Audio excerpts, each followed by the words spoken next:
Anda ya, hombre, eso es una desfachatez lo que hacéis. Y destrozar a las personas. ¡Sois destructores! Buenas a todos. Continúo con el siguiente vídeo en el que, después de haber hablado de, digamos, cómo se va desarrollando el judaísmo desde la entrada en Canaán hasta la época de los jueces, vamos a decir.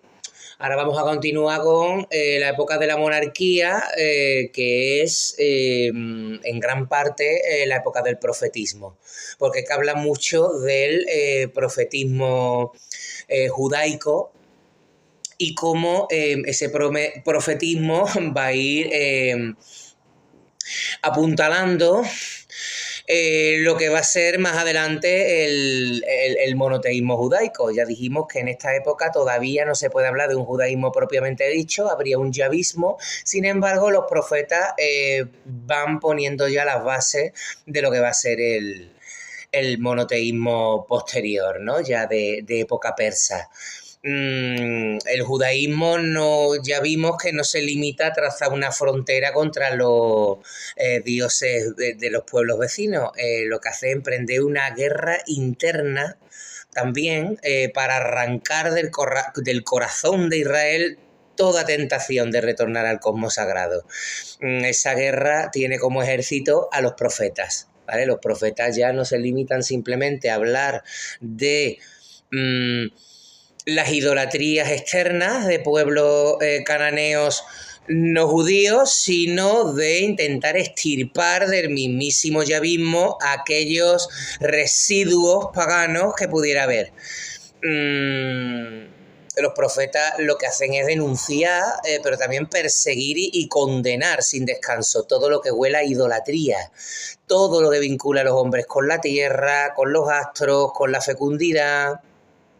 En los textos del Antiguo Testamento que relatan esta época, nos vamos a encontrar con infinidad de escenas de furia de los profetas contra los cultos populares. Si bien el profeta San Elías y Eliseo constituyen una transición entre un tipo de adivinos que existían en Palestina previamente y lo que va a ser el espíritu de los profetas. ¿Por qué digo San Elías si es judío? ¿Por qué? Porque San Elías más adelante va a ser reconocido como el fundador de la Orden del Monte Carmelo. Digo bien, el fundador es San Elías, no es el profeta. No es, muchas veces hay que sufrir el tener que escuchar a gente diciendo Santa Teresa de Jesús la fundadora, San Juan de la Cruz el fundador. No. Santa Teresa y San Juan de la Cruz, sin quitarle ningún mérito, por supuesto, los dos más grandes santos que ha habido en España ni habrá nunca. Sin embargo, son los reformadores del Carmelo. No fundan nada, lo reforman. Fundarlo lo fundó ya en su día San Elías. Hecho este inciso, hablando que si bien Elías y Eliseo suponen una transición, de hecho en la historia de San Elías se ven muchos rescoldos de prácticas que también vemos entre los chamanes de otras culturas, ¿no?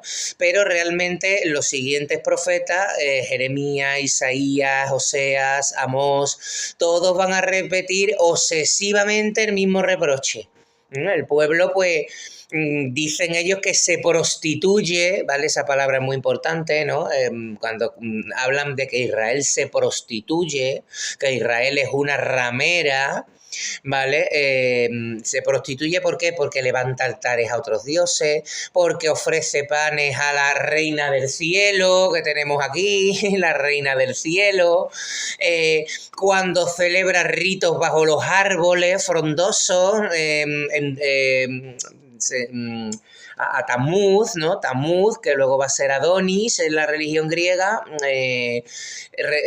recibía un culto junto a los árboles, no un culto de la vegetación.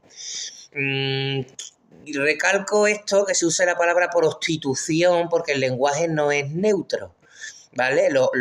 Estos cultos cósmicos se describen como prostitución, como adulterio, como corrupción, como infidelidad. ¿Por qué? Porque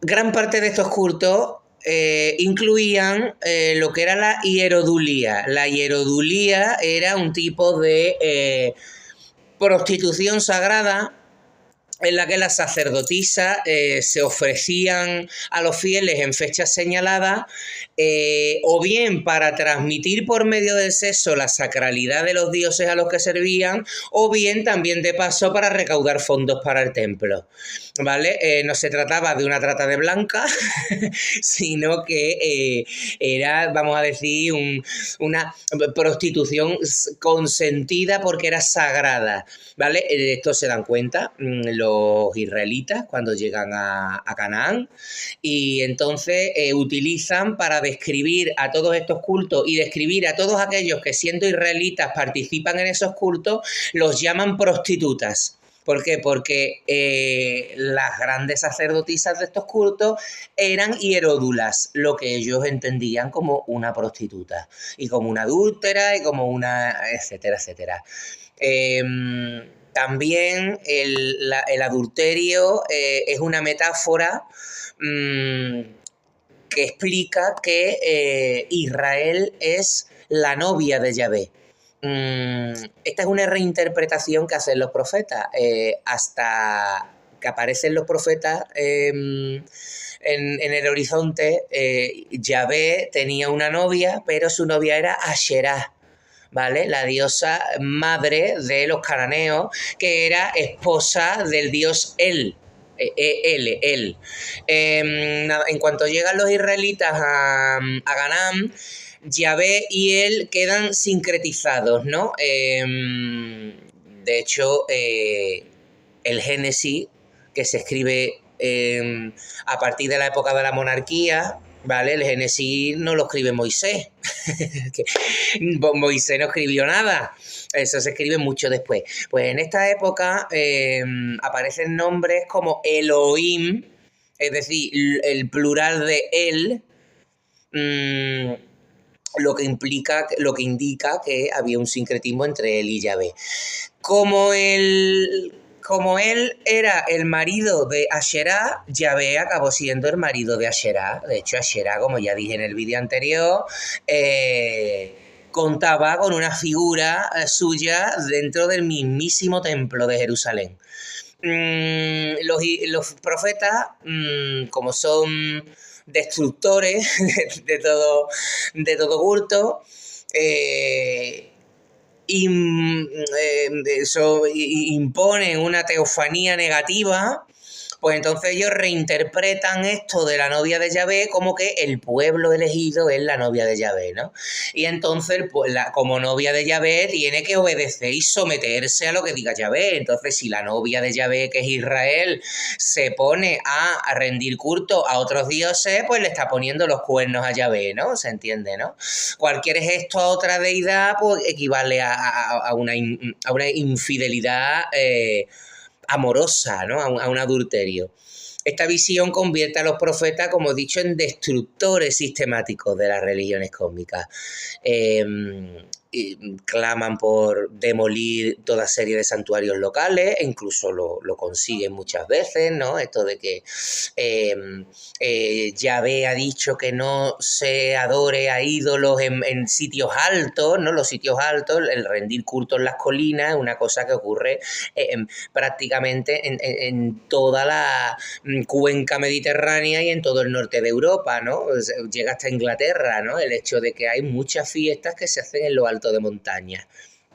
En el caso de Europa, por influencia indoeuropea, o sea, porque hay muchos dioses del rayo, del trueno, celestes, masculinos, etcétera, que reciben culto en lo alto de las montañas. En el caso de los semitas pasaba lo mismo, ¿vale? Muchas veces, pues, los extremos se tocan, ¿no? ¿Quién iba a decir que arios y semitas al final iban a hacer lo mismo? Bueno, pues los símbolos también los intentan destruir, ¿no? Los símbolos de la fertilidad, ¿no? Los llaman vergüenza, iniquidad, exigen que se quemen, en fin. Mientras que los campesinos siguen practicando ritos ancestrales para asegurar la cosecha, los profetas ven en esto una amenaza y piden que se erradique e intentan hacerlo. Hay veces que lo consiguen, veces que no. La misión de los profetas no es convivir con la pluralidad, que es lo que había intentado la monarquía davídica y la monarquía y Salomón en su reinado. No, los profetas lo que quieren es purificarla con fuego, borrar toda huella de lo múltiple. El resultado de esto es que se impone una religiosidad abstracta, sin imágenes, sin cosmos, es decir, sin un orden visible y experimentable en la naturaleza circundante, sin ritos que estén vinculados a la naturaleza, es decir, una religiosidad pobre, una religiosidad mísera. Yahvé no puede ser representado ni puede ser confundido con los ritmos de la tierra o del cielo, ¿vale? Hay ritmos de la tierra y del cielo, por supuesto, y van a continuar hasta el día de hoy, porque como ya dije en otro vídeo, el calendario litúrgico judío, como los calendarios litúrgicos de todas las religiones del mundo, están basados en ciclos naturales o en ciclos astronómicos, porque es imposible salirse de eso.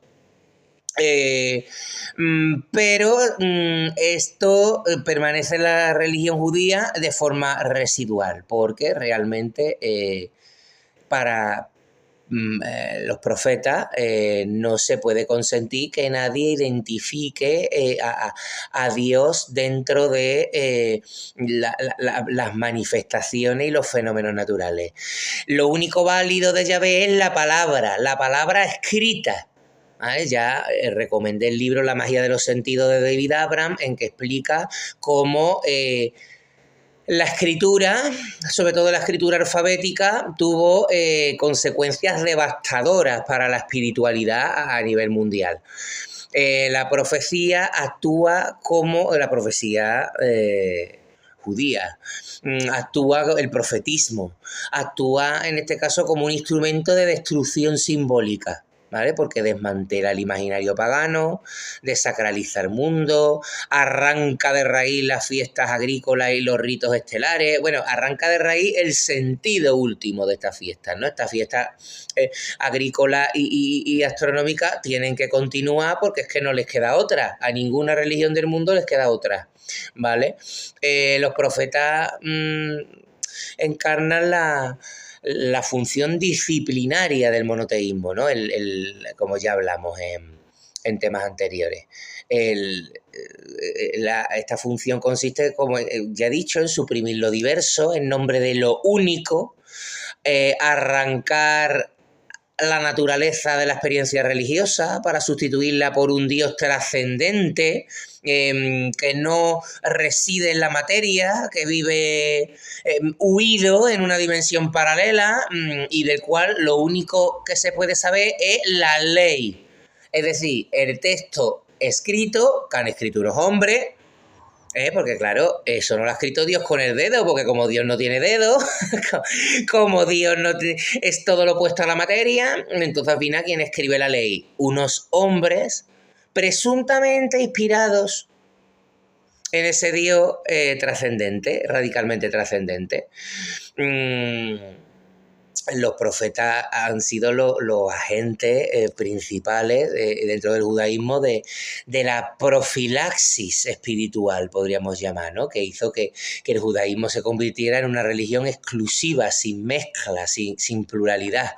La consecuencia, como ya he dicho, una espiritualidad seca, miserable, pobre, abstracta, hostil a la vida natural, pero sin embargo es muy resistente frente a cualquier tentación de disolverse en los cultos de los pueblos vecinos. Es una religiosidad muy impermeable.